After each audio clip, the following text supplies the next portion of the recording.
আসসালামু আলাইকুম ওয়া রাহমাতুল্লাহি ওয়া বারাকাতুহু। সম্মানিত দেশবাসী, মাহে রমজান মাস আমাদের কাছ থেকে হাঁটি হাঁটি পা পা করে বিদায় নিয়ে যাচ্ছে।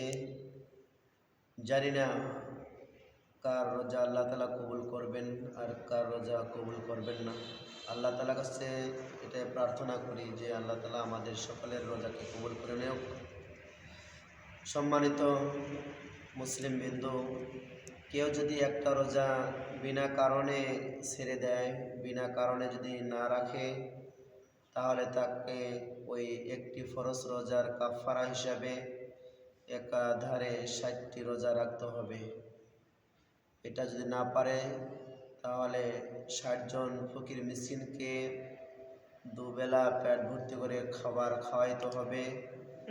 এই 60টি রোজা রাখা এবং 60টি ফকির মিসকিনকে পেট ভরে খাবার খাওয়া এই ফরজ রোজার সমান হবে না।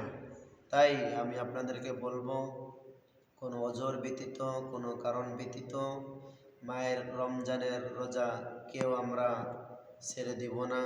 সকলেই আমরা মায়ের রমজানের রোজা পরিপূর্ণভাবে রাখবো ইনশাআল্লাহ। আসসালাম। সম্মানিত ভিউয়ার্স, আপনারা এই ভিডিওটি অতি দ্রুত ঝড়ের গতিতে শেয়ার করে দেন, কারণ এই শেয়ারের মাধ্যমে অনেকেই আমার এই কথাগুলো শুনে তাদের অন্তরে ভয় আসতে পারে, তারা আল্লাহ তাআলার প্রত্যেকটি রোজা পরিপূর্ণভাবে রাখতে পারবে ইনশাআল্লাহ।